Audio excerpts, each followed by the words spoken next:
ዜማ ወጥበብ ዜማ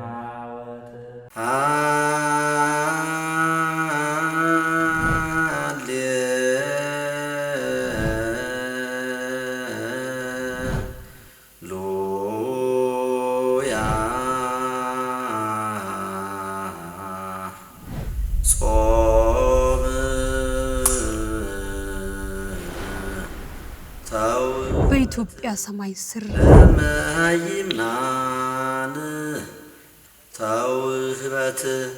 በኢትዮጵያ ሰማይ ስር በንጋት ቅዝቃዜና በቤተ ክርስቲያን መዓዛ መካከል የሚፈስ አንድ ሰማያዊ ድምጽ አለ። ይህ ድምጽ የንስሐ ስንቅ፣ የነፍስ ምግብ፣ የልብ ትርታ ነው። ቅዱስ ያሬድ ከመንበረ ጸባዖት ቀርቶ በመንፈስ ቅዱስ መሪነት ለኢትዮጵያውያን ያበረከተው የጾመ ድጓ ዜማ ነው። የቅዱስ ያሬድ ዜማዎች ዝም ብሎ የሚሰሙ ድምጾች አይደሉም። እነርሱ በጥንቃቄ የተሰለፉ የመንፈስ መሳሪያዎች ናቸው። በተለይም በጾመ ድጓ ውስጥ የምናገኛቸው ዜማዎች የሰው ልጅን ከምድር ዝቅታ አንስተው ወደ ሰማያዊ የእግዚአብሔር ዙፋን የሚያደርሱ ረቂቅ ድልድዮች ናቸው። ሰላም ጤና ይስጥልን ውድ የእግዚአብሔር ቤተሰቦች፣ እንደምን ሰነበታችሁ? በዛሬው በሕይወት ጥበብ መርሃ ግብራችን የዚህን ታላቅ መጽሐፍ ምስጢርና በጾም ወቅት ያለውን ፋይዳ በጥልቀት እንቃኛለን። እስከ መርሃ ግብራችን ፍጻሜ ድረስ የአብሮነት ቆይታችሁ አይለየን።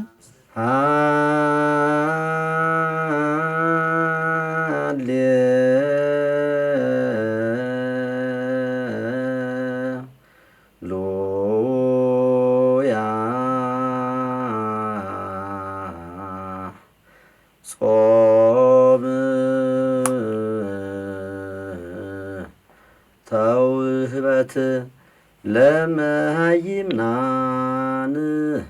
ህዝበ ክርስቲያን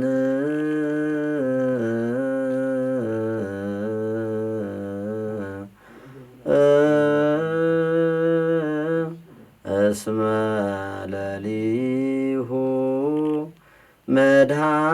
መድኃኒነ ጾመ አርአያሁ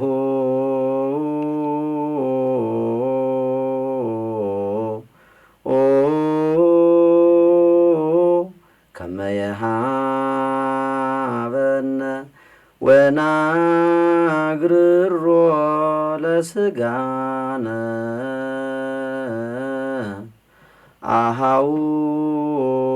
አሃውየ ትህተ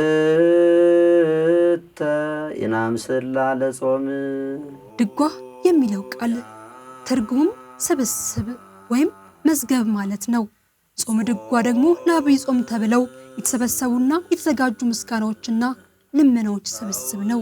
ይህ መጽሐፍ የሰው ልጅ ከእግዚአብሔር ጋር የሚነጋገርበት፣ የራሱን ድካም እያሰበ የአምላኩን ቸርነት የሚማጸንበት መንፈሳዊ መዝገብ ነው። ጾመ ድጓ የሚባለው በቅዱስ ያሬድ ድርሰት ያለ ከድጓው ከአስተምሮ ድጓው 4 ክፍል ነው ያለው። ከአራቱ አንዱ አስተምሮ ነውና ከአስተምሮ ድጓ የወጣ ነው ጾመ ድጓ ተብሎ ለአብይ ጾም፣ ለወርሃ ጾም፣ ለታላቁ ጾም አገልግሎት የሚውል የጾም ቀለም ልክ የጾም አመጋገብ እንዳለ ሁሉ በቤተ ክርስቲያኒቱ ሥርዓት ደግሞ የጾም ሥርዓተ ማኅሌት አለ። የጾም በጾም ጊዜ ራሱን የቻለ ሥርዓት፣ ራሱን የቻለ ዜማ፣ ራሱን የቻለ ምዕዛል አለው። እያንዳንዱ የራሱ የሆነ ከዘወረደ ጀምሮ እስከ ሆሳዕና ድረስ ያ ነው ጾመ ድጓ ተብሎ ተከፍሎ በጾም ጊዜ የሚዘመር፣ በጾም ጊዜ የሚደርስ፣ በጾም ጊዜ ለእግዚአብሔር ምስጋና የምታቀርብበት በቅዱስ ያሬድ አማካኝነት ከእግዚአብሔር መንፈስ ቅዱስ የተሰጠችው የቤተክርስቲያኒቱ የዝማሬ የምስጋና አገልግሎት ክፍል ነው ማለት ነው።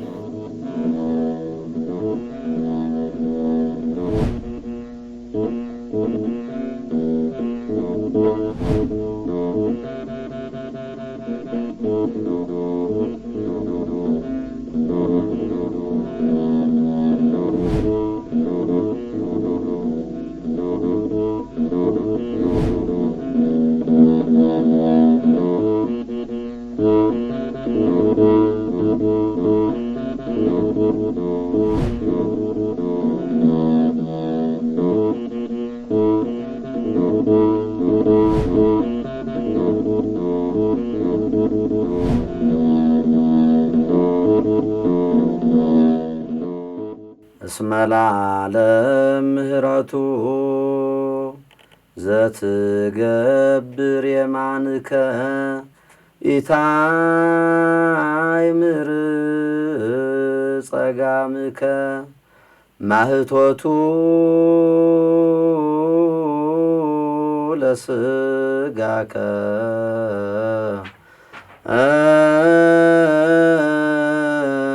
አይንከ ውእቱ እመሰጾምከ ወጸለይከ ወካይበ አንካይከ እምሲሳ ያሁከ ዋጽገብከ ርሁበ ሶቢሃኬ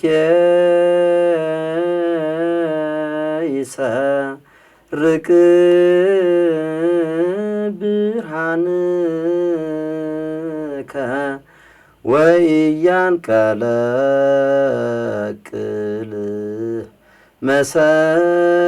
መሰረትከ በሃቤሁ ለልዑል ምስለ ነፍሰ ጻድቃን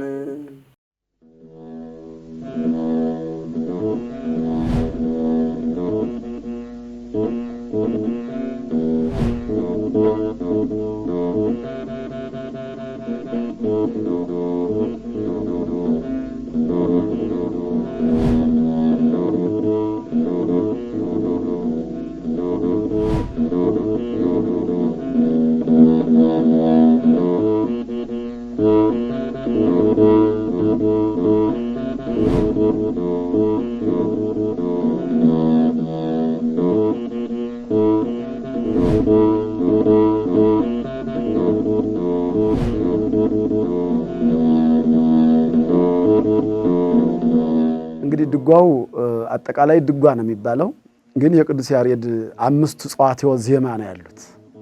5 ጸዋትወ ዜማ ወይም የዜማ የመጻሕፍት ስሪት አሉት ማለት ነው። ከነዚያ ውስጥ ነው እንግዲህ ድጓው ራሱን የቻለ የዮሐንስ የአስተምሮ የፋሲካ ተብሎ ይከፈላል ማለት ነው። ከዚያ ውስጥ ወጥቶ ጾመ ድጓ ተብሎ ደግሞ ለብቻው በጾመ ኢየሱስ የሚደርስ ቀለም በሊቃውንቱ በሥርዓተ ማሕሌቱ እንበለ ከበሮ እንበለ ጸናጽል ማለት ያለ ጸናጽል ያለ ከበሮ ነው። እንግዲህ በአብይ ጾም እንደሚታወቀው በቤተ ክርስቲያኒቱ ሥርዓት አሁን ክብረ በዓል ይከበራል እንጂ በጥንቱ በአብይ ጾም ክብረ በዓል አይከበርም። ቁመቱ በጾመ ድጓ ነው የሚውለው ማለት ነው። እና ያ ደግሞ ከምንድነው የመጣ ሲባል ከድጓ አንድ ተከፍሎ ራሱን ችሎ ጾመ ድጓ ተብሎ እንደውም አንድ ደቀ መዝሙር ሲማር መጀመሪያ መዝሙረ ዳዊትን ያጠናል። ከመዝሙረ ዳዊት በፊት ወንጌለ ዮሐንስ፣ ከወንጌለ ዮሐንስ በፊት መልእክተ ዮሐንስ፣ ከመልእክተ ዮሐንስ በፊት አቦጊዳ ሃሁ ቆጥሮ መጀመሪያ ወደ ዜማ ወደ ድጓ ከመሄዱ በፊት በትምህርቱ በዜማው ካሊኩለም ማለት ነው ጾመ ድጓ ነው የሚማር።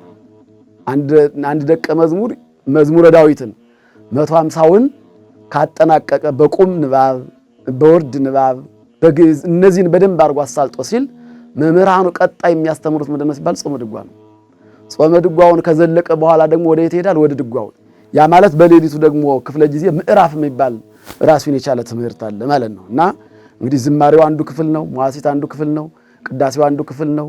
ይሄ ጾመ ድጓውም ደግሞ ራሱን የቻለ ክፍል ከ5 ጸዋትወ ዜማ አንዱ ነው ማለት ነው። ከዚያ ውስጥ ተካቶ የሚባል ግን በዋናነት ይሄ ጾመ ድጓ የሚባለው የምንገለገልበት ከዘወረደ ጀምረን እስከ ሆሳዕና ወይም እስከ ትንሣኤ ድረስ ያለው የሚመራው በጾመ ድጓ ውስጥ ነው። ያም አገልግሎቱ የሚሰጥ ምንድነው ሲባል ያለ ጸናጽል ያለ ከበሮ በመቋሚያ በሽብሻቦ በጥሬ ዜማ የሚባል ነገር ግን ከዚያ ውስጥ ደግሞ ምዕዛሉ 150ው ዳዊት እየተዛዘለ እንግዲህ በዚህ በጾመ ኢየሱስ ሁሉ ጊዜ ምዕዛል አለ።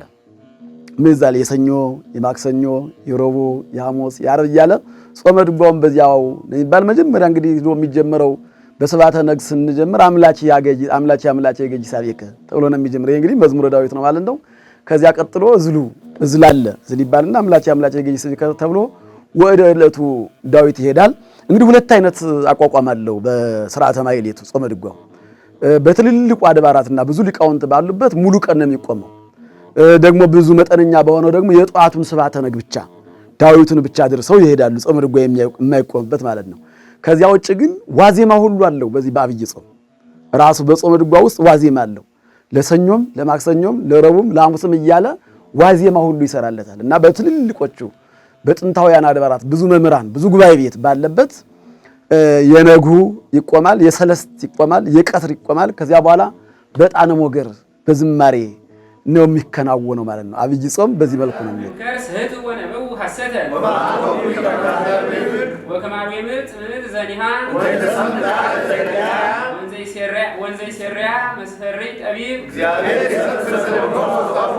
እንግዲህ ክፍል አለው። ቅድም እንዳልኩት እዝል የጧቱ እዝል ነው። እንግዲህ ዜማዎች በሶስት ነው የሚከፈሉት። ከሶስት አይወጡም፣ ከግዕዝ፣ ከእዝል፣ ከአራራይ። እነዚህም ግዕዝ እግዚአብሔር አብን ነው፣ እዝል እግዚአብሔር ወልድን ነው፣ አራራዩ እግዚአብሔር መንፈስ ቅዱስን ነው የምናመሰጥርበት ማለት ነው። ከሶስቱ ዜማ የቅዱስ ያሬድ ከሶስቱ ዜማዎች አይወጣም። ከግዕዝ፣ ከእዝል፣ ከአራራይ ማለት ነው። ደንበር ያለው ነው፣ ምልክት ያለው ነው፣ መልእክት ያለው ነው ማለት ነው እና እስመ ለዓለም ይባላል። እዚያ ቀጥሎ አቡን ይባላል፣ ስብሐተ ነግ፣ ማሕሌት፣ እንዲህ ቅንዋት ደግሞ ይባላል። በተለይ በዚህ በአብይ ጾም በሊቃውንቱ አሁንም የምለው ቅንዋት የሚባለው ዝማሜ የሚዘመም በዚህ በአብይ ጾም ነው። ቅንዋት ማለት ደግሞ ምንድነው? ስለ ነገረ መስቀሉ፣ ስለ ኢየሱስ ክርስቶስ በቀራንዮ አደባባይ እንዴት እንደተሰቀለ፣ ጎኑን እንዴት እንደተወጋ፣ እንዴት እንደተቸነከረ፣ አክሊለ ሦክን እንዴት እንደደፋው፣ ሐሞቱን ከርቤውን እንዴት እንደጠጣው፣ እጁን እንዴት እንደታሰረ፣ ነገረ መስቀሉን፣ ነገረ ጥብጣቢያውን፣ አክሊለ ሦክን እነዚህን በአጠቃላይ ያሉት በዚህ በአብይ ጾም ውስጥ ይዘመማሉ። ከሌሎቹ ተለይተው ቅንዋት ተብለው መስቀልን የሚነካ ማለት ነው። እንግዲህ ስለ ነገረ መስቀሉ የሚያወሳው በጥቅሉ ቅንዋት ይባላል እና ያ ቅንዋት የሚባለው የሚዘመም በዚህ በአብይ ጾም ነው፣ ያለ ጸናጽል ያለ ከበሮ ማለት ነው እና በተለይ አሁን ጾመ ድጓ ትዝስ የሚለን ጾመ ድጓ ሲነሳ ከበሮና ጸናጽል ይህን ጊዜ የለውም። በምንድን ነው የሚባለው? በመቋሚያ ብቻ ግን ራሱን የቻለ ሽብሻቦ አለው። በቀኝ በግራ መሪ ተመሪ አንሽ መስተጋብ የሚባል ሰለስት የሚባል አራያም የሚባል በእነዚህ ከምዕራፉ ጋር እየተዋሃዱ እየተሰነዱ እየተዛዘለ ነው የሚባለው ማለትና ብዙ ሊቃውንት በተለይ የድጓ መምህራን፣ የዜማ መምህራን፣ የአቋቋም መምህራን ሙያቸውን የሚያሳዩት በዚህ በአብይ ጾም ነው። የሚለካውም በዚህ ሰዓት ነው። የሚገርመው ነገር አንዳንዱ ሰው ከበሮ ሲመጣ ይመጣና ከበሮ ጋር አብሮ ወጥቶ ከርሞ ይመጣል። ከበሮ ሲመጣ ይወሳይናለት ይመጣል እና እንደዚህ አይነቱ ሊቃውንቱ የዳዊት ስደተኛ ይሉታል፣ ወይም የጾመ ድጓ ስደተኛ። ምክንያቱም ይከብዳል፣ እንትኑ ዜማውም ከባድ ነው። ዳዊትም በትልቁ አድባራት ያለ መጽሐፍ ነው፣ በቃል ነው የሚተዛዘል። ስለዚህ ያን ጊዜ ደህና አድርጎ የማይል ዳዊት በደንብ አድርጎ የማያስተዛዝል ከሆነ ወይም በቀኝ ያለው ወይ በግራ ያለው ይነጠቃል ማለት እና አንዳንዶቹ እንግዲህ በደንብ አድርገው ዳዊት ንባቡን ያልቻለ እንደ ከበሮ ወጥቶ ይከርምና ሆሳዕና ላይ አብሮ ይገባል ማለት ነው እና የዳዊት ስደተኛ መጡ እያሉ ከዚያው ሊቃውንቱ በሰምና በወርቅ ይነጋገሩበታል ማለት ነው። ምክንያቱም ዳዊት የማይችል መዝሙረ ዳዊትን ደህና አድርጎ ያላነበበ ወይም ጾመ ድጓ ያልቻለ ከበሮ ላይ የመጣ እንግዲህ ከበሮ ላይ ብዙ አገልጋዩ መቼም አብሮ ይበዛል አይደለም። በዚህ በማሕሌተ ጽጌ በሌላው ጊዜ ይበዛል። ግን እውነቱን ለመናገር ከማሕሌተ ጽጌውም ከሌላውም በላይ ሊቃውንቱን የሚመስጣቸው የሚመርካቸው እንደ ይህን መብሉን መጠጡን የትኛውንም የሚያስረሳቸው ምንድነው ቢባል የጾመ ድጓ ቀለም ነው። በተለይ ቅንዋቱ፣ በተለይ ምዕዛል ምስጋድ የሚባል አለ። ዘይክል ኩሉ ወአልቦ ዘይሳኑ አምላከ ነዳያን ወተስፋ ቀሙጻን እያለ እስመ አቡየ ወእምየ ገደፉኒ ወእግዚአብሔር አንሳኒ የሚል አለ። ምዕዛል መዛል አለው። እነዚህ በቀኝና በግራ በዜማው በዝማሜው እንደገና በሽብሻቦ ሲባሉ ልዩ የሆነ ተሰጥኦ ያለው ነው። ምቅናይም የሚባል አለና ጾመ ድጓ እንግዲህ ይሄንን ሁሉ የያዘ 24 ሰዓት መገልገል የምትችልበት ነው ቤተክርስቲያኒቱ ማለት ነው።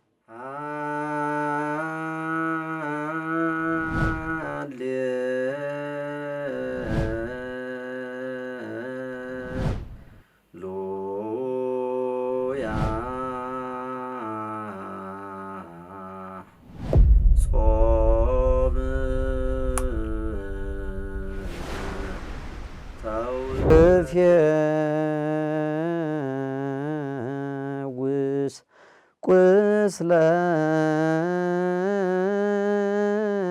ነፍስ ወታጸምም ኩሎ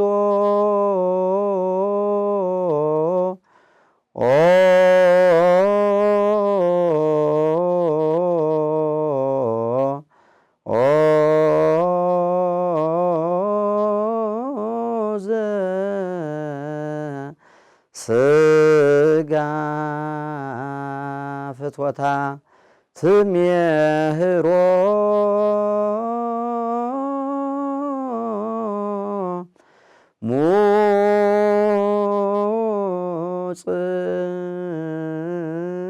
ጽሙና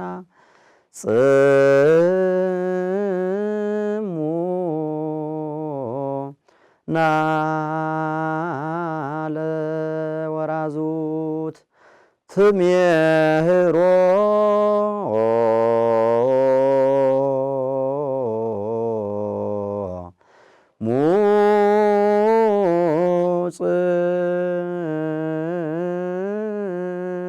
ጽሙና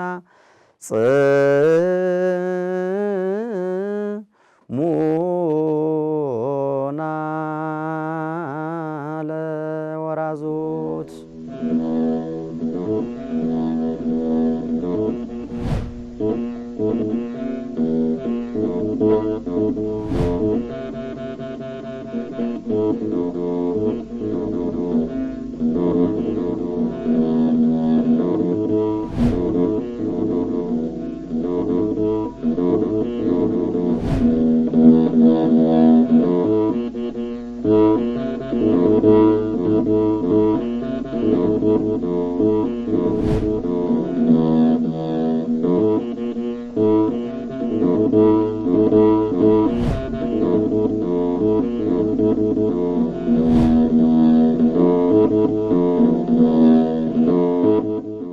የአብይ ጾም ከዘመነ አስተርእዮ ወይም ከዘመነ ፋሲካ የሚለየው እንዳልኩት በዜማ እና በዝማሜ በቃለ ማይዘኒ ከበሮው ጸናጽሉ ሳይኖር ከምህላ ጋር አንደኛ ሌሎቹ ከመባሌት ጋር ነው የሚያዙት አይደለም። ጾመ ድጓው የሚቆምበት ሰዓት ራሱ ጾም ነው። በዚያ ላይ ደግሞ ከበሮም የለም ጸናጽልም የሉም፣ ሁላቸውም የሉም። ያን ጊዜ ሸሽተው ነው የሚኖሩት። እንደውም በቅኔ ቤት ወይም በሊቃውንቱ ቅኔ የሚቀኝባቸዋል። ልክ በክረምት በዝናቡ በደመናው በጂሜው በሐመልማሉ በዘር ሊቃውንቱ እንደሚቀኙት ደግሞ በዚህ በአብይ ጾም ከበሮና ጸናጽል ከማህሌት በመውጣታቸው ቅኔ ይደረግባቸዋል። ለምሳሌ አንድ ቅኔ ልበል። ከበሮ ጻድቅ አለ ባለቅኔ ሕገ ቃለ ወንጌል አቀበ ክሌተ ገጻተ እስመ ለጽፋት ወሃበ። ከበሮ ጻድቅ ነው አለ። ለምን ሲባል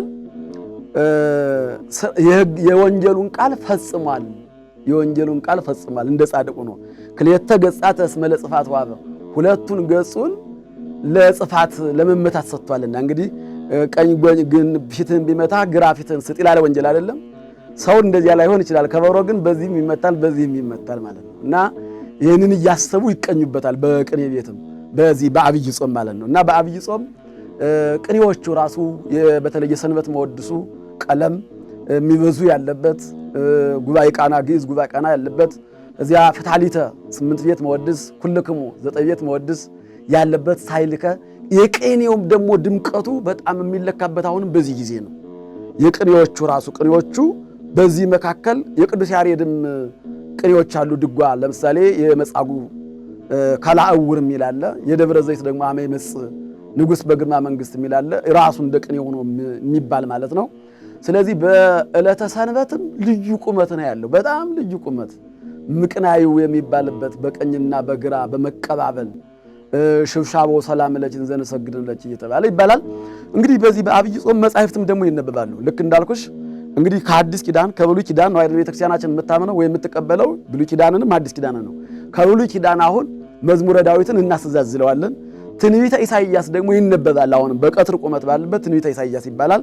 እንደገና ደግሞ ከገድላት መጽሐፈ ስንክሳሩ ይነበባል። ተአምረ ኢየሱስ፣ ተአምረ ማርያም፣ ወንጌሉም ይነበባል ማለት ነው። እንግዲህ ከብሉይ ኪዳን ዳዊትን እነ ኢሳይያስ ይመጣሉ ማለት ነው። ከአዲስ ኪዳን ደግሞ ወንጌሉ ራሱ በአብይ ጾም አሁን እንግዲህ በዘመኑ ያለው የዘንድሮ ዘመነ ማርቆስ ከሆነ የማርቆስ ወንጌል ይጨረሳል፣ መቱን ይባላል ማለት ነው። እንደሌላው ቀን ሳይሆን እዚሁ ማህሌት እየተነበበ ይባላል እና የአብይ ጾም አገልግሎት ብዙ ምስጢር ያለበት ከነገረ መስቀሉ ጋር ከነገረ ስጋዌው ጋር ከነገረ ቅዱሳን ጋር ከቅዱሳን መላእክት ጋር የሚያዝ ባጭሩ ሊቃውንቱ ከቅዱሳን መላእክት ጋር ነው አብረው ሲዘምሩ የሚውሉት የሚያድሩት። እንደ ድካም የለባቸውም። ጾም ነው ግን አይደክሙም። ለምን?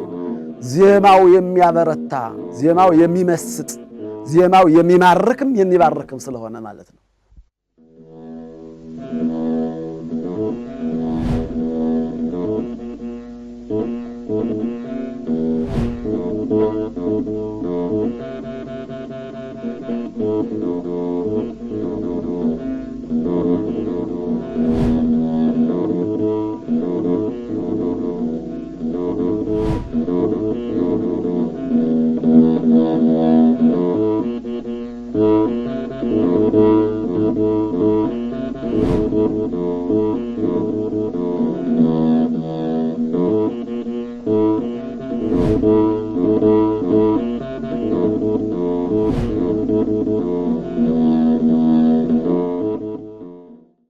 ከምን አንጻር ነው እንግዲህ ከበሮው እንቅስቃሴም አለው ራሱን ይቻለ።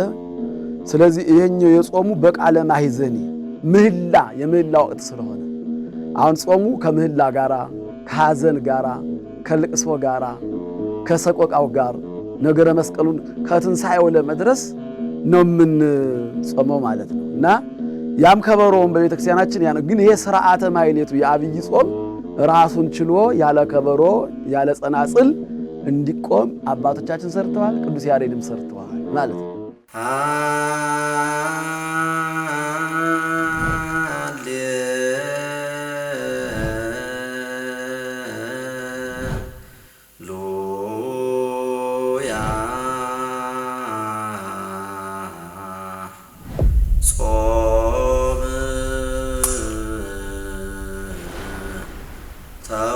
ጾመ ድጓን እንግዲህ ጾመ ድጓው እኮ በሌላ መልኩ አሁን በመጽሐፍ በዝክረ ቃል ወይም በዚቅ ሄዶ እናገኘዋለን።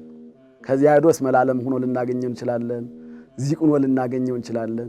ነገር ግን ከዚህ የተቀዳ የሚሄድ ነው ማለት ነው። ጾመ ድጓውን ከሌላው ክፍል ልዩ ሆኖ የተሰነደበት የተዘጋጀበት ለምንድን ነው ሲባል በዋናነት ለጾሙ አገልግሎት አንድ፣ እንደገና የድጓው ደግሞ አንድ ደቀ መዝሙር ወደ ድጓ ወደ ዋናው ትምህርት ከመሄዱ አስቀድሞ እንዲማረውም በትምህርቱም ዝግጅት ይሄ እንድንማር ተወስኖልናል ማለት ነው። እንግዲህ ጾመ ድጓ የዘወረደ የቅድስት የምኩራብ የመጻጉዕ የደብረ ዘይት የገብርኄር የኒቆዲሞስ የሆሳዕና እያለ ነው የሚሄድ ጾመ ድጓ በራሱ ማለት ነው። በስምንቱ እሁድ ተከፍሎ ነው ያለ። ግን በዚያ ውስጥ የሰኞ የማክሰኞ የረቡዕ የሐሙስ የዓርብ የቅዳሜ እያለ በእሁድ ነው የሚዘጋው። በእሁድ ይዘጋና እንደገና ደግሞ በሰኞ እዝል ይጀምርልናል። አሁንም በእሁድ ይዘጋና በሰኞ እዝል ይጀምርልናል። በእነዚህ ውስጥ ግን ዋዜማ ሁሉ አለ ማለት ነው።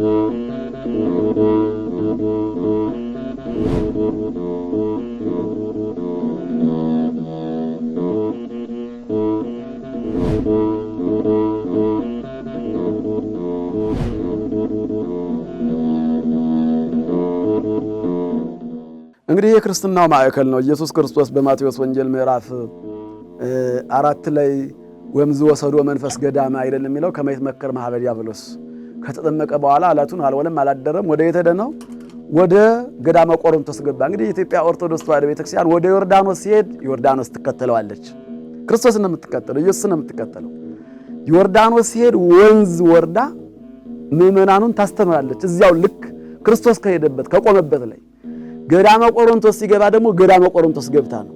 ደብረ ታቦር ሲሄድም ደብረ ታቦር ሄዳ ነው። ቃና ዘገሊላም ሲሄድ ቃና ዘገሊላ ሲሄድ ነው። ወደ ርዕሶ ቤት ሲሄድ ክርስቶስ የሆነውን ነው የምትሆነው፣ ያሳያትን ነው የምትሆነው ማለት ነው። ስለዚህ ትርጓሜው እንግዲህ ዘወረደ ነው። የመጀመሪያው ዘወረደ ነው። ዘወረደ ማለት ከሰማየ ሰማያት የወረደው ኢየሱስ ክርስቶስ ከድንግል ማርያም የተወለደው አልቦ ዘአርገ ዘእንበለ ዘወረደ ከሰማየ ሰማያት ከወረደው በቀር ወደ ሰማየ ሰማያት የወጣም የለም የሚለውን እዚህ ላይ ነው መነሻ የተደረገው የወንጌሉን ቃል በቀጥታ ማለት ነው።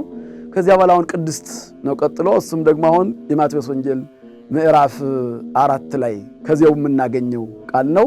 በቅድስቱ ወይም ደግሞ በከተማው እንግዲህ በሶስት ቦታ አይደል አርስታጣው ድል የነሳው ወይም በሶስት ቦታዎች ያ ማለት በቤተ መቅደስ፣ በገዳም፣ በከተራራ ብለን ሰይመነዋል ማለት ነው። እና የክርስትናው ማዕከልም የክርስትናው መጀመሪያው ጾሙ ነው። እንግዲህ ጾሙ ብሎናል ማለት ነው። ከዚያ ቀጥሎ እንግዲህ ምኩራብ ነው። ምኩራብ ደግሞ ገብቶ ያስተማረበት ነው። ቤቴሰ ቤተ ጸሎት ይሰመይ ቤቴ የጸሎት ቤት ይባላል ተብሎ ማለት ነው። እዚያ መጻጉዕ ደግሞ እንግዲህ ቤተክርስቲያኒቱ አሁን መጻጉዕ የሚለውንም ራሱን ችሎ ተሰይሞ መጻጉዕ ጤሜዎስ ተብሎ ያን ጊዜም ታከብረዋለች ማለት ነው።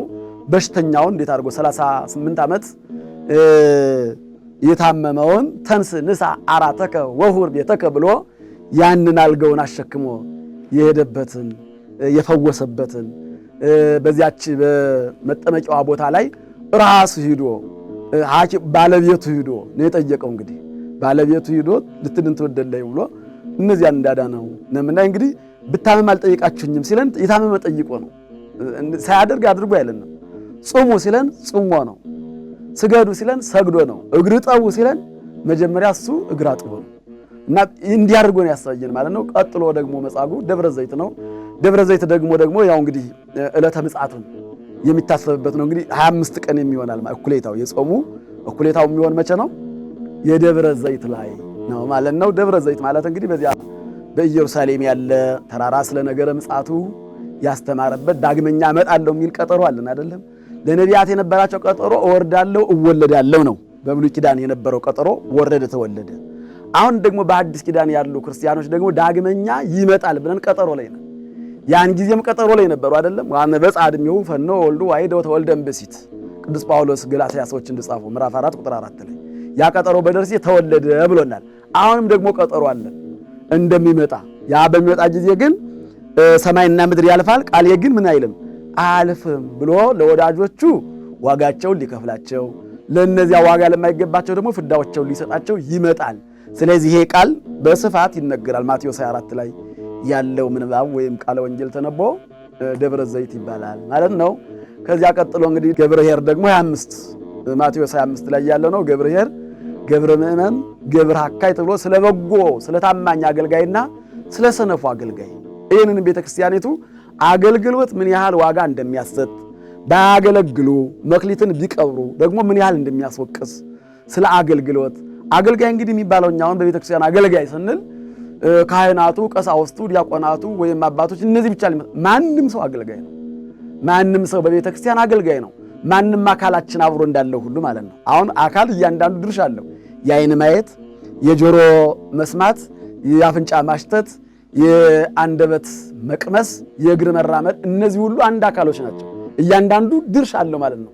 ልክ በቤተ ክርስቲያንም እያንዳንዱ ምእመኑ ሴቱም ወንዱም ታናሹም ታላቁም ድርሻ አለው ማለት ነው። ያገለግላል። ሁሉም በቤተ ክርስቲያን በጎ አገልጋይ ታማኝ አገልጋይ መሆን አለበት። አሁን እኛ አገልጋይ የሚመስለን ቤተ ክርስቲያን ስንመጣ ሊመስለን ይችላል። በየቤቱ ማንም ሰው አገልጋይ ነው። ማንን ያገለግላል? እግዚአብሔርን። በምን? በታማኝነት፣ በሐቀኝነት፣ በእውነት በመኖር በእምነት በመኖር በመጸለይ በማገልገል በመታዘዝ እግዚአብሔርን ማገልገል ይቻላል ማለትና ታማኝ አገልጋይ የሚለው ገብርኄር መኑ ውእቱ ገብርኄር የሚለው እንማራለን ማለት ነው። ይሄም እንግዲህ ጾመ ድጓው ስለዚህ ነው። አሁን ጾመ ድጓው በእነዚህ ልክ ስንገባ እነዚህን ነው የሚሰብክልን፣ የወንጌሉን ያብራርላል፣ በቃለ ወንጌል ይጻፈውን ማለት ነው። ቀጥሎ እንግዲህ ኒቆዲሞስ ነው። እሱ እንግዲህ ዋሉ አሐዱ ብእሲ የዮሐንስ ወንጌል ምዕራፍ 3 ላይ ያለው ነው። ዋሉ አሐዱ ብእሲ ዘስሙ ኒቆዲሞስ፣ ስሙ ኒቆዲሞስ የሚባል አንድ ሰው ነበረ ይላል። አንድ ሰው ከፈሪሳውያን መካከል ነው አንድ ሰው የነበረ።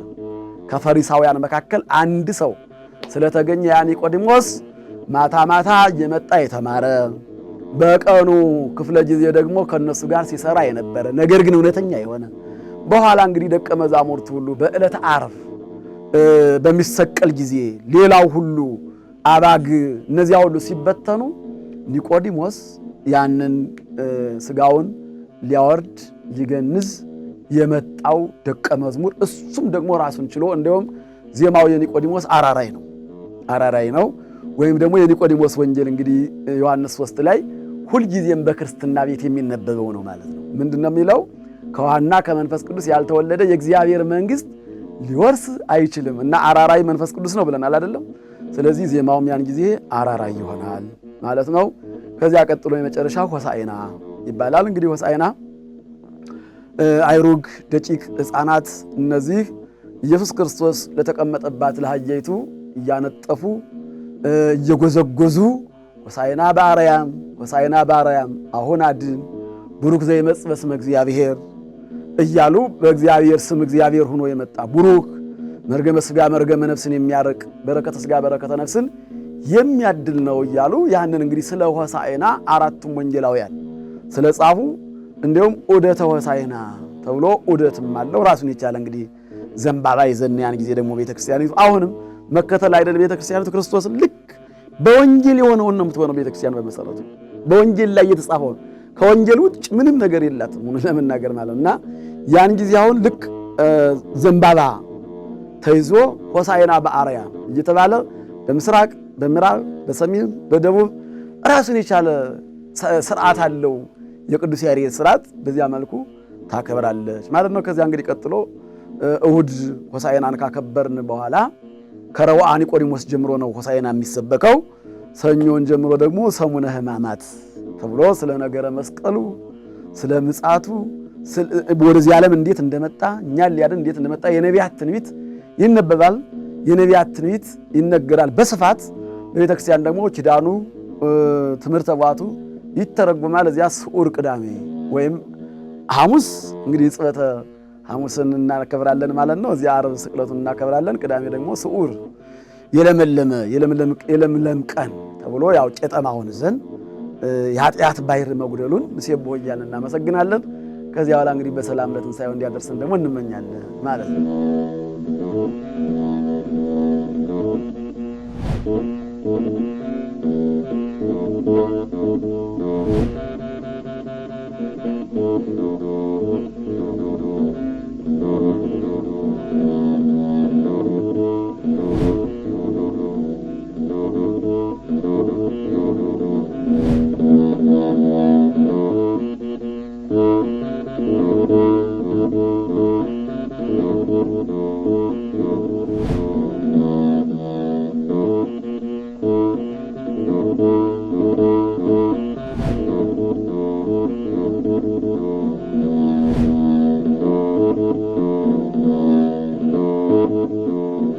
ሊቃውንተ ቤተክርስቲያን እንደሚሉት የጾመ ድጓ ዜማዎች በሰው ልጅ አእምሮ ላይ የሚፈጥሩት መንፈሳዊ ጸጥታ ወደር የለውም።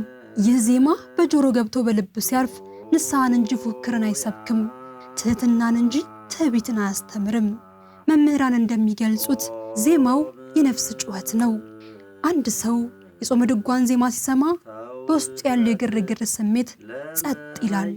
ይህ ጸጥታ ደግሞ ራስን ለመመርመርና ከፈጣሪ ጋር ለመገናኘት ትልቁ መሳሪያ ነው። በጣም ጥሩ። የቅዱስ ያሬድ ዜማ ለተመስጦ በተለይ ጭንቀት ውስጥ ላለ ሰው የቅዱስ ያሬድን ዜማ ቢሰማ መድኃኒት ነው የሚሆነው። እንግዲህ ቅዱስ ያሬድ ከምድር እስከ ሰማይ ከፍጥረት ዓለም እስከ ህልቀት ዓለም ነው የተናገረው። ከፍጥረት ዓለም ከተፈጠረበት ጀምሮ እስከ ህልቀት ዓለም ድለዋኒክሙ ንበሩ እስመ የተአምሩ ጊዜ መጽእ ሐዳስ ባለቤት እመሂ ሰርከ ወእመሂ መንፈቀ ሌሊት ወእመሂ ጓሐ ጽባሕ ድለዋኒክሙ ንበሩ። ተዘጋጅታችሁ ኑሩ፣ የቤቱ ባለቤት የሚመጣበትን ሰዓት አታውቁም። ሰርክ ይሁን መንፈቀ ሌሊት ይሁን ጠዋት ይሁን አታውቁም። እናንተ ተዘጋጅታችሁ ኑሩ ይላል ያ ቅዱስ ያሬድ ማለት ነው። ስለዚህ አሁን ሞቱንም ይነግረናል፣ ህይወትንም ይነግረናል። በክርስትናው ህይወት የቅዱስ ያሬድ ዜማ የሌለበት የለም። አንድ ልጅ ገና ሕፃን ሆኖ በ40 ቀን ሲጠመቅ በ80 ቀን ሲጠመቅ ቅዱስ ያሬድ ይዘምራል። ዮሐንስን ያህሉ ያጠምቅ ብሎ በሄኖን በቅርበ ሰበሌን ብሎ ዮርዳኖስን አንስቶ ይዘምራል ማለት ነው። በዝማሬ ይቀበላል። ከዚያ በኋላም ለጋብቻ ሲደርስ ደግሞ ራሱን የቻለ ደግሞ ተየድሶ መራት እያለ ይዘምራል ለሰርግ ጊዜ። በሞት ጊዜም ደግሞ የራሱን የቻለ ዝማሬ አለ። ወደ መቃብር በሚወርድ ጊዜ ትቤላ ነፍስ ለሥጋ ምድራዊት አንቲ ለምን ታንጽ አብያተ ሀበይ ትነብር ይልዓለም። ነፍስ ሥጋን ትላታለች የማትኖሪበትን ለምን ቤት ሰራሽ ደከምሽ ደክም ይኖርሽ እያሉ ይህንንም ይዘምራል ማለት እና የቅዱስ ያሬድ ዜማ ለተመስጦ ለጽሙና ህሊናው ለሚባክንበት ትልቅ መድኃኒት ነው። አሁን መቼስ እንግዲህ በጾሙ ይጹም ዓይን ተብሏል አይደለም? የዓይን ሱስ አለ። በነገራችን ላይ አሁን በዚህ ባለንበት ዘመን በተለይ የዓይን ሱስ ማለት 24 ሰዓት ስልክን መነካካት፣ ዓይንን መትከል። የጆሮም ሱስ አለ፣ ሙዚቃውን ወይም ሌላውን መስማት። ግን ቅዱስ ያሬድ ምን ይለናል? ይጹም ዓይን ይላል። ዓይን ይጹም፣ የማይገባውን ከእንጀራ ብቻ አትጹም፣ ከማየትም ጹም ነው። ማየት የማይገባህን ነገር ምን አትበል ነው። አትይ እምርየተ ዓይን ይዜሙ ልብ ብሎ ይከለክለናል ማለት ነው።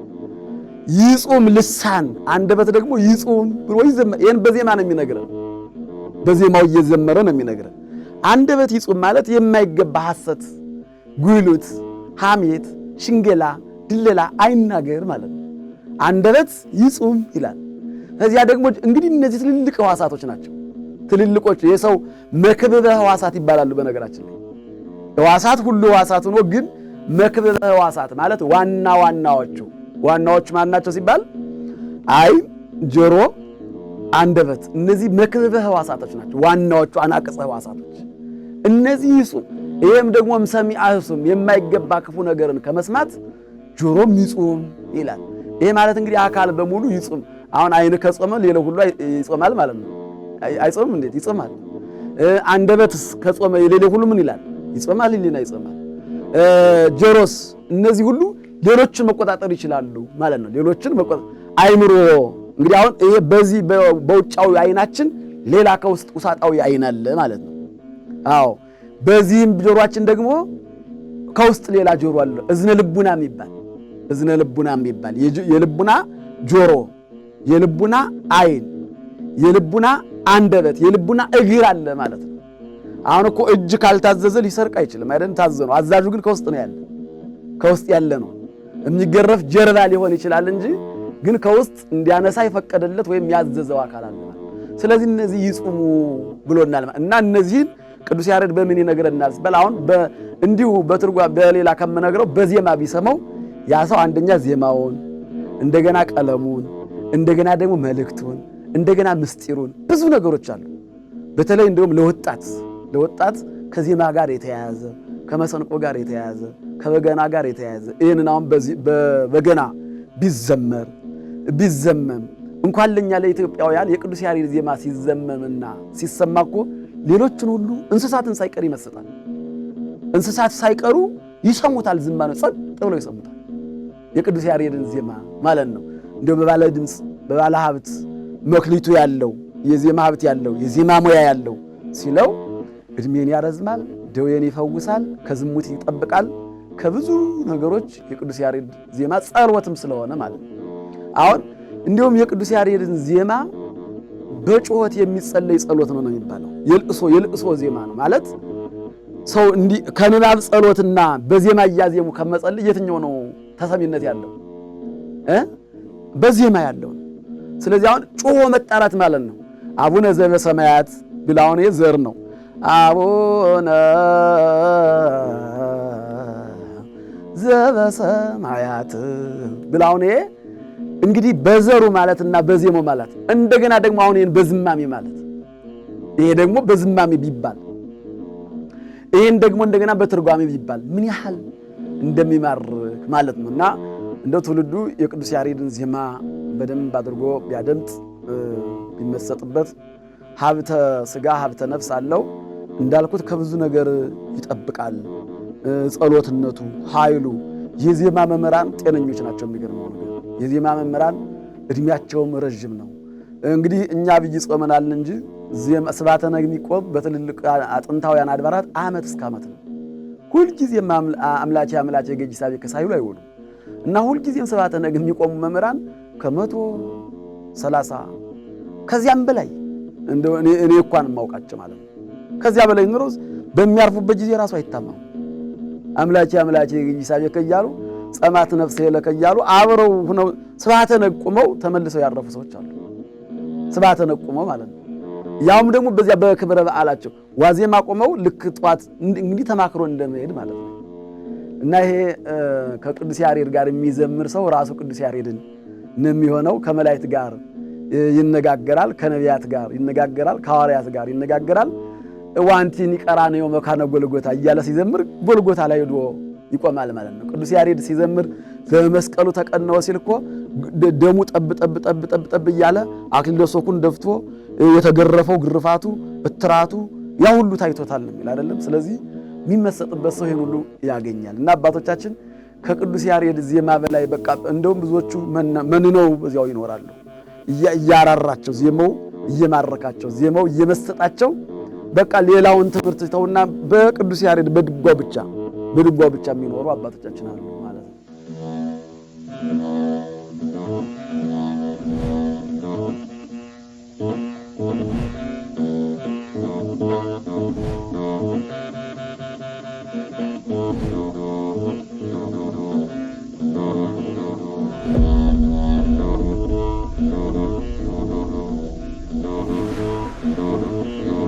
አጠቃላይ ለዜማ ነው ምልክቶቹ። እንግዲህ እሱ ቅዱስ ያሬድ ዜማ 8 ያህል ናቸው። በኋላ እንግዲህ ቅዱስ ያሬድን መስለው ብዙ ስራይ የሚባሉ ዜማ ደርሰዋል። እንግዲህ ምልክቶቹ የቅዱስ ያሬድ ከነገረ መስቀሉ ጋር ርክርክ ስንላውን ደሙ ጠብጠብ ያለውን ነው። ጭረት ስንል ጅራፉ ያረፈበትን ነው። ጅራፉ ሲያርፍ ጭረት ወይም ሰንበር ያወጣል አይደለም። ስለዚህ ያ ጭረቱን ጅራፉ ያረፈበት ነው። ርክርኩ አሁን ደሙ ጠብጠብ ያለበት ነው። እንደዚህ የሚል አንብር ሲላውን አንብር ንበር በየማኔ ካለው ጋር የሚሄድ ነው ብለው መምህራኑ ባጭሩ ስለምን በሚባለው መጽሐፋቸው ሀተታ ሰጥተውታል። ሀተታ ከነገረ መስቀሉ ጋር ከነገረ እግዚአብሔር ጋር ከነገረ መላእክት ጋር በትርጓሜው ስልት ሰጥተውታል። እንግዲህ የቅዱስ ያሬድ ዜማ ድርብ የሚባል ሁሉ አለው። እናት፣ ምልጣን፣ ድርብ፣ አንገርጋሪ እንደው ብዙ ናቸው። አሁን በዚህ ማንጨርሳቸው ምልክቶቹ ራሱ ብዙዎች ናቸው። ቤት የሚባልም አለ። ቤት አለው። እስመ ለዓለሙ ምንድነው ሲባል ቤት ይላልና ልክ ኮድ እንደማለት ወይም የራሳቸው ስልት አላቸው። እስመ ለዓለም የሚባል አቡን የሚባል በስንት ቤት ነው ይባላል። ሀሌታው ራሱ ሀሌታው ውድቅ ቤት የሚባል አለ። አዋዝ ቤት የሚባል አለ። ብዙ ናቸው ስልታቸው። እንግዲህ የዜማው ስልት የዜማው ጥበብ ብዙ አይነት ምልክት ሊኖረው ይችላል ማለት ነው። አጠቃላይ በጾመ ድጓው ብቻ ሳይሆን በዜማ ስርዓት በጾመ ድጓው ያለው ለጾመ ድጓው ብቻ ምልክት የለውም። ባጭሩ በጠቅላላው በዜማው ስርዓት ምልክት አለ ማለት ነው። ቅዱስ ያሬድ እንደመነሻ ያስቀምጣቸው አሉ። ከዚያ በኋላ ግን ያሬዳውያን ሊቃውንት አስቀምጠውታል ማለት ነው። ተከትለው ያንን እየተከተሉ ሰርተውለታል። ስራይ እያደረጉ አንዱን አንዱ ጋር እያመሳሰሉ ተመሳሳዩን ወይም ተቃራኒውን እየጠበቁ እንዲህ አድርገው ሰርተውለታል። ብዙዎቻችን ጾመ ድጓ የለቅሶና የልመና ብቻ ይመስለናል። ነገር ግን ቅዱስ ያሬድ ጥልቅ በሆነ ጥበብ ምስጋናንና ልመናን አዋህዶታል። መጀመሪያ የእግዚአብሔርን ቅድስና ኃያልነትና ቸርነት ያመሰግናል። ከዚያም ይህን ታላቅ አምላክ መመኪያ በማድረግ ማረን፣ ይቅር በለን በማለት ልመናውን ያቀርባል። ምስጋናው ተስፋን ሲሰጥ፣ ልመናው ደግሞ ትሕትናን ያስተምራል። ይህ ሚዛናዊነት አማኙን ተስፋ ሳይቆርጥ በደስታ እንዲጾም በአግባቡም እንዲጸልይ ይረዳዋል። በጾመ ድጓው ውስጥ አጠቃላይ እንግዲህ ጸሎት ነው ብለናል። ጸሎት ልመና ነው። ጸሎት ምስጋና ነው። አንድ ሰው ሲጸልይ 3 ነገሮች አሉት። አንደኛው ጸሎት ጸለየ ምን አለ ነው የሚል ለመነ፣ ተማጸነ ማለት ነው። ተማይጽኑ አለበት፣ ልመና አለበት፣ አመሰገነ። ለመነ፣ ተመጸነ፣ ተማጸነ፣ አመሰገነ። አሁን በጸሎት ውስጥ ልመና አለው፣ ምስጋና አለው፣ ተማይጽኑ አለው። ፍጡር እንደሆነ ፈጣሪ እንዳለ ያውቃል። በጸሎት ውስጥ ጸሎት ቢል ተናግሮ ምስለ እግዚአብሔር ብለናል። ጸሎት ማለት ከእግዚአብሔር ጋር ምን ማለት ነው? መጸለይ ነው። አሁን ያን ጾመ ድጓው በሚል ጊዜ የቆመው ከእግዚአብሔር ፊት ነው። ስርዓተ ማሕሌቱ እንግዲህ ስርዓተ ማሕሌት የመጣው እንግዲህ ከሰማይ ነው ብለናል አይደለም? ከሰማይ ወይም ከሰማያውያን መላእክት ጋር የተያያዘ ነው። ስለዚህ አሁን በዚያ በሚቆም ጊዜ ከእግዚአብሔር ፊት ቆሞ ይዘምራል፣ ይጸልያል፣ ያመሰግናል ማለት ነው። እና ንሴብሖ የሚለውን ምስጋና አኩተካ የሚለውን ተውሏል በመተርጉማኑ። ያ ደግሞ ጸሎተ አኩቴት የምስጋና ጸሎት ነው ብለው ከፍለውታል። አጠቃላይ እንግዲህ የጸሎት ክፍል እኮ ነው። አሁን ይሄ ሰዓታትም ምንበለው ጾመ ድጓም ምንበለው ቅዳሴ እንግዲህ የመጨረሻው ጸሎተ ቅዳሴ ነው አይደለም? ይሄ ሁሉ ጾመ ድጓው ምንበለው መዓልት ሰዓታትም ብንለው ሰዓታት እንግዲህ አሁን መዓልት ሰዓታት የሚባል ማለት ልክ እንደ ጾመ ድጓው ቀን እንደሚቆመው መዓልት ሰዓታትም ይቆማል፣ ሌሊት ሰዓታትም ይቆማል። መዓልት ሰዓታት ደግሞ ቀን ነው የሚቆመው እንደ ሰባተ ነጉ ያለ ማለት ነው። ይሄ ሁሉ ግን መዳረሻው ለምንድን ነው ሲባል ስጋውን ለመብላት ደሙ ለመጠጣት መደምደሚያው ማሰሪያው ማሳረጀው ስጋውን በልቶ ደሙን ጠጥቶ ነው። የጾሙ ማይተሙ እሱ ነው። የመጨረሻው መጠናቀቂያው ይሄ ነው ማለት ነው። እና አጠቃላይ ስርዓተ ጸሎት ነው። ለአገልግሎት አመች ይሆን ዘንድ ስርዓተ ማሕሌት፣ ስርዓተ ሰዓታት እንዲህ እንበለው እንጂ አጠቃላይ ግን ጸሎት ነው። የጸሎት ክፍል ነው።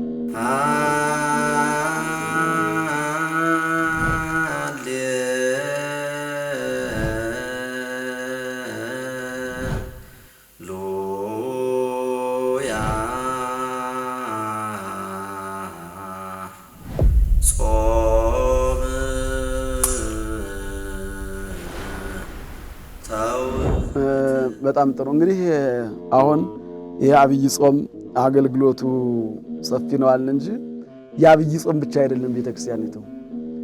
አሁን ሁልጊዜም ነው። አሁን እኛም ይመስለን ጥምቀት ጥር 11 ቀን ብቻ ተከብሮ የሚቀር ይመስለናል አይደለም? ያን ጊዜ ተሰባስበን በአደባባይ ያከበርንበት ነው እንጂ ሁልጊዜም ጥምቀተ ክርስትና በቤተክርስቲያን ይከናወናል አይደለም? ይከናወናል። ወይም መስቀል አደባባይ በዓመት አንድ ቀን መስከረም 17 ቀን ስናከብረው እዚያ ውጭ የማይከበር ይመስለናል። ግን ቅዱስ ያሬድ ራሱ የሚለን መስቀል ቢል መልተረ ሁሉ ነገር ብሎ ሁልጊዜም ከቤተክርስቲያኒቱ ጉልላቷ ምልክቷ አርማዋ መስቀል ነው። ስለዚህ አብይ ጾምም እንደዚህ ያን የአገልግሎቱን ክፍል እንዲያርገን ተናገር ነው እንጂ ሁልጊዜም አገልግሎቱ በቤተክርስቲያን ውስጥ አለ። ሁልጊዜም ዓመት እስከ ዓመት ምንም የማይቋረጥ ያለ አርምሞ ያለ ጽራት ቅዱሳን መላእክት ከላይ እንደሚያመሰግኑት ቅድስት ቤተክርስቲያንም ደግሞ በምድር ያለችው ሰማያዊት ስርዓት ያላት ታመሰግነዋለች ማለት ነው። እና ይሄንን እንግዲህ ትውልዱ እንዲማረው ከድጓ መምህራን፣ ከአቋቋም መምህራን፣ ከቅኔ መምህራን እየቀረቡ እንዲማሩ መምህራንም ደግሞ እንዲያስተምሩ ቢሆኑ ነው ጥሩ። መምህራን እንዲያስተምሩ፣ መምህር የሚባለው የሚያስተምር ነው አይደለም? ስለዚህ ደቀ መዛሙርቱም እንዲማሩ ምዕመናኑም እንዲማሩ ቢሆኑ መምህራኑም ደግሞ ይሄንን እንዲያስተምሩ። መምህር ተብሎ ይሰየማል። ብዙ መምህር ነው ያለ፣ መልካም ነው። ግን ደግሞ መምህርነቱ ደግሞ ደቀ መዝሙር ጋር ከአንድ ሰው ጋር ቢሆን ራሱ አንድ ሰው ደቀ መዝሙር ነው አይደለም? ኢየሱስ ክርስቶስ በዚያ በሰማርያ ሲያልፍ ያችን አንዲት ሴት ሳምራዊቷን አስተማራት አይደል? አንዲቷን አስተምሯታል። ራሷን ብቻዋን አስተምሯታል፣ ጠርቷታል። እሷም እዚያ በኋላ ተከትለው ሄደች ነው የሚለው። ስለዚህ አንድ ደቀ መዝሙር ራሱ ብዙ ነው። አንባቢ፣ ተርጓሚ፣ መምህር ካለ ብዙ ነው። ሰው አንድ ደቀ መዝሙር ማስተማር ቀላል አይደለም እና ምዕመናኑም ይሄን ቢማሩት። እንደው አሁን እኛ መዝሙር እንዘምራለን። መዝሙሩ ትንንሽዬ ናት፣ ትገባናለች። በእርግጥ ለምዕመናን ቅርብ ይሆናል። ያንን ነው የምናውቅ። ግን ወደ ጾመ ድጓውም ወደ ድጓውም ቤተክርስቲያን በእርግጥ አሁን ትልልቅ ለውጥ አለ። በሰንበት ትምህርት ቤት እየተማሩት ነው። ድጓ የሚማሩ ልጆች ደርሰዋል። አሁን ከሰንበት ትምህርት ቤት ወጥተው ድጓውን፣ አቋቋሙን፣ ቅኔውን እየተማሩ ልክ ግን እነዚያ እየተበረታቱ እንዲማሩ ሌላውም ተከታይ እንዲኖር ቢሆን እህቶችም ቢማሩት እህቶችም ሳይቀሩ ክስተቱን አርያሙን ቢማሩት በዚህ ለጸሎት ያገለግላቸዋል። አሁን ውዳሴ ማርያምን በቁጥር ከማድረስና በዜማ ቢያደርስ የትኛው ነው ደስ የሚለው? ሰውዬ በዜማ ቢያደርሰው ደስ ይለዋል። ሰላም ለኪ ብሎ በዜማ ጀምሮ ከዚያ በኋላ በዜማ ደግሞ ውዳሴ ማርያምን የሰኞን ሲሆን የማክሰኞ ሲሆን የረቡዕ የሐሙስ ሲሆን አሁን ይሄ በየአድባራቱ እየተደረሰ ነው። በተለይ በከተማው በገጠር እንግዲህ የቆሎ ትምህርት መገናኛው መሰብሰቢያው ማታ ውዳሴ ማርያም ናት። ውዳሴ ማርያም የምትደርስ በምንድን ነው? በዜማ ነው። እና ልክ እንደዚያ ሁሉ ይሄን ቢማረውና ቢያደርሰው በጣም ይረዳል። በቃ ቤተክርስቲያኒቱ ሀብቷ ብዙ ነው፣ ታሪኳ ብዙ ነው፣ ብዙ ጥበብ ያላት ናት። እንዲህ ዝም ብለን ቀለል አድርገን እንደምናየው ነገር አይደለም። ባህር ነው፣ ውቅያኖስ ነው፣ ጥልቅ ነው፣ ጥብቅ ነው። ምስጢሩ በጣም ብዙ ነው። እንዳሁን ከዚህ ከውጭ ትንሾች የምናሳያቸው ዝማሬ ብቻዎች አይደሉም።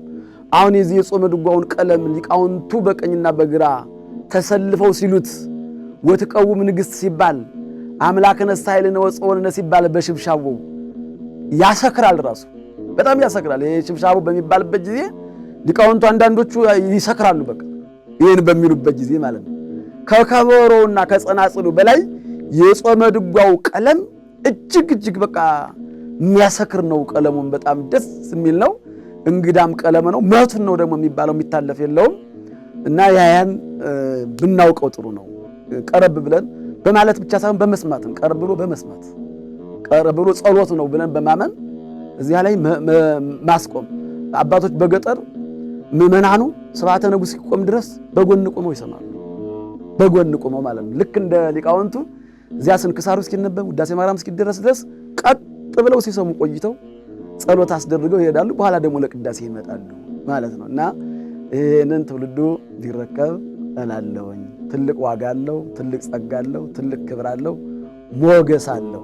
እንደውም ጾመ ድጓ የሚቆምበት ደብርና የማይቆምበት በታሪክም በጉባኤ ቤትም ጾመ ድጓውን እየቆመ ያደገ ደቀ መዝሙርና ጾመ ድጓ ከማይቆምበት ደቀ መዝሙር ያደገው ልዩነት አላቸው። ለምን? እኛው እያየ ነው እየሰማ ነው ያደገ። ጾመ ድጓ ከሚቆምበት ደብር ያደገ ደቀ መዝሙር ከሆነ ጾመ ድጓውን፣ ዳዊቱን፣ ምዕዛሉን፣ ስብሐተ ነጉን እንዴት እንደሚጠላለፍ እንዴት እንደሚባል ለምዶ ያድጋል። ያኛው ዜማውንም ቢማር ሲቆም ስላላየው እኩል አይሆኑም። ንቃተ ህሊናቸውም ይለያያል። የሚገርመው ነገር እና ይሄ ራሱ ምን ያህል ተጽዕኖ እንዳለው በደቀ መዝሙሩ አብሮ እየቆመው ያደገውና ቢማረውም ኋላ ብዙ ያን ያህል ስግው አይሆነው ማለት ነው። እና ይሄ ራሱ በደቡ ልዩነት አለው ማለት ነው። ንባብ የሚያውቁ ደቀ መዛሙርት ሲወጡ አሁን ይሄን ኢሳይያሱን ስንክሳሩን ያ በሚነበብበት ጊዜ ደው ቀረብ ብለው ይሄን ግዕዙን የሚሉት ሲያነቡት ደስ ይላል፣ ይመስጣል ማለት ነው። እና በገጠር አልደርስ እያሉ ሕፃናቱ ነጋሪት እየተደረገ ሲነበብ እኔ አውቃለሁ።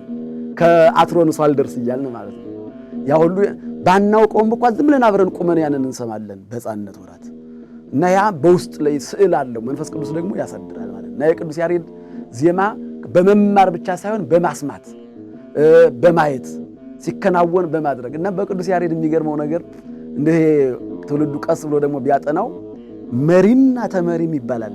መሪና ተመሪ ነገ የሚመረው ዛሬ ሲያነሳ ይውላል። ዛሬ ካላነሳ ነገ አይመራም። ለምሳሌ ነገ ረቡዕ የሚመረው ሰውዬ ዛሬ ማክሰኞ ሲያነሳ መዋል አለበት። እና መሪ የሚሆነው ካልቻለ ደግሞ አይመራም። መምራት ብቻ አይደለም ካልቻለም አይመራም። የሚገርመው ነገር ደፍሮ ዝም ብሎ ሊገባ ይችላል። እና እንዴት አድርገው እንደሰሩ መሪት እንደገና ደግሞ አራት ናቸው መርሃያኑ ናቸው የሚለው በቀኝ ሁለት በግራ ሁለት ነው። እና የነገው መሪ ዛሬ ነው የሚታወቀው። እና እነዚህ ብዙ ምልክቶች፣ ብዙ ታሪኮች፣ ብዙ ምስጢራት ያልታዩ፣ ያልተነገሩ፣ ያልተዳሰሱ ግን ቀስ ብሎ አይነ ልቡና ላለው ሰው ገባ ብሎ ቀስ እያለ ከመምህራኑ እየተረዳ ቢረዳቸው ያልተነገሩ አሉ፣ ያልተነኩ ብዙ ምስጢራት አሉ ማለት ነው።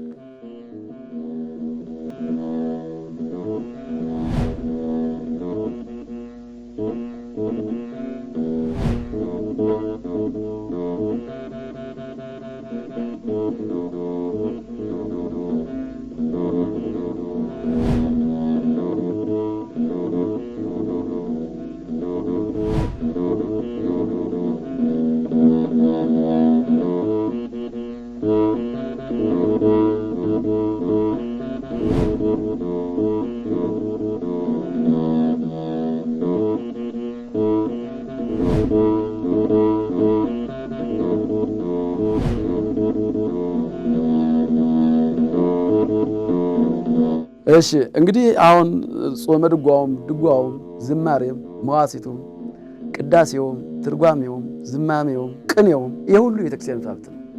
የቤተክርስቲያን ሀብት ሆነ ማለት ደግሞ የምእመናን ሁሉ የቤተክርስቲያን የሆነው ሁሉ ልብሷን ምን በለው ሁሏን ምን በለው የቤተክርስቲያን ነው። ቤተክርስቲያን ማለት ሁሉንም በጥምቀት በር የገባው ሁሉ ነው እንጂ ለአገልግሎት ድርሻ ነው። እዚያ ላይ ክፍልፋይ ያለ ቅድስት፣ ቅኔ ማይሌት፣ መቅደስ፣ አውደ ምሕረት እንዲህ እያል የአገልግሎት ድርሻ የአገልግሎት ቦታ ሰጠን እንጂ ሀብትነቱ ግን የምእመናን ነው። ሀብትነቱ ግን የኢትዮጵያ ኦርቶዶክስ ተዋሕዶ ቤተክርስቲያን ነው። በመምህራን በኩል የሚተላለፍ ነው። መምህራኑም ይህንን ባያስተምሩ ብድሩን ያልከፈሉ ብድር አለባቸው። በመክሊታቸው ያስጠይቃል። አንተ ሰነፍ አገልጋይ ተብሎ ያስጠይቃል። ግን ደቀ መዛሙርቱን ወደ ምእመናኑ ቢያደርሱ ደግሞ ዋጋ የሚያሰጥ ነው። ስለዚህ መተላለፊያ መንገድ መሆን ነው እንጂ የመምህሩ አይደለም። የቤተ ክርስቲያኒቱ ነው፣ የክርስቶስ ነው። አሁን አንድ ሊቅ ብናደንቀው አንድ ሊቅ እንዲህ ነው ብንለው የሱ የሆነ ነገር የለም። ምን ትብከዘ ይነሳይ ከምካለከ ተምሮ ያመጣው እንጂ ራሱ ፈጥሮ ያመጣው ነገር የለም አለ እንዴት? ስለዚህ የቤተ ክርስቲያን ሀብት ነው። ትርጓሜ ሲተረጉም ብናይ የቤተ ክርስቲያን ነው። ቅኔ ሲቀኝ ብናይ የቤተ ክርስቲያን ነው። ሲዘምም ብናየው የቤተ ክርስቲያን ነው። በዜማ ሲቃኝ ብናየው የቤተ ክርስቲያን ነው። እያንዳንዱ ሲሰብክ ብናየው የቤተ ክርስቲያን ነው።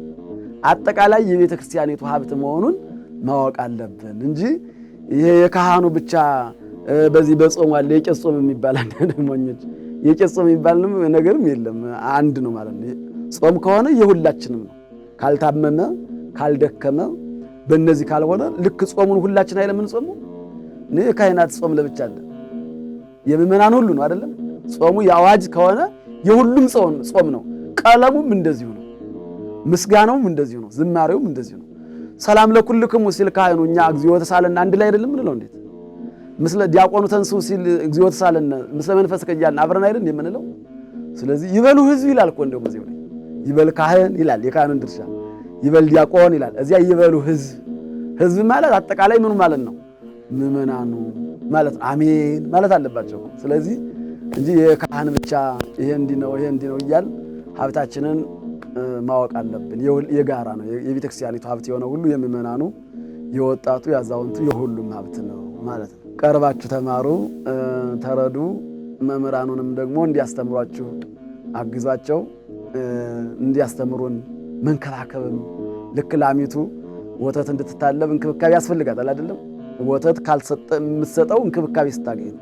በእርግጥ የኢትዮጵያ ኦርቶዶክስ ተዋሕዶ ቤተክርስቲያን ምእመናን ካህናትን፣ መምህራንን፣ ደቀ መዛሙርትን በማስተማር በመንከባከብ እንደ ያበዙት ካልሆነ በቀር አይንከባከቡም ማለት አይቻልም። እኛ እዚህ ከልብሳችን አንስቶ ለዚህ እስከዚህ እስከምንደርስበት ድረስ ቀጣይም የምእመናኑ ነው። ያስተማሩን እናት አባት ወለዱን የተወሰነ ጊዜ ቆየን እንጂ እዚያቦች በእንተ ማርያም ብለን በቅኔ ቤት በአቋቋም ቤት በዜማ በየትኛውም ምእመናኑ ናቸው ያስተማሩን ያሳደጉ። እንደ እናት እንደ አባት ዓመት በዓልም በየትኛውም ጊዜ ብንታመም አስታመው ጠይቀው ሁሉን በቃ ካባውን አለብሰው ሁሉን ነገር እያደረጉ ያዙን ቤተክርስቲያኖች ምእመናኖች ናቸውና ምእመናኑን ያኖርልን። የጾመ ድጓ ዜማ ከድምፅ በላይ ነው።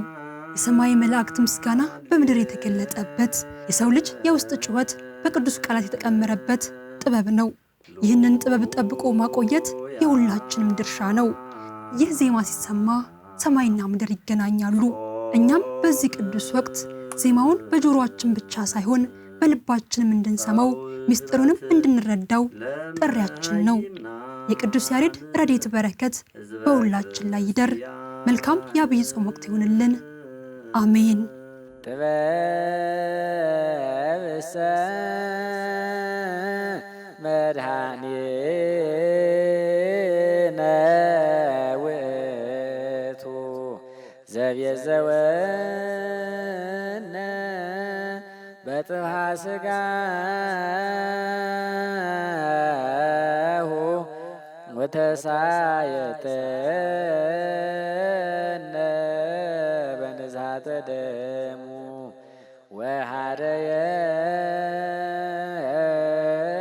ወሃደየነ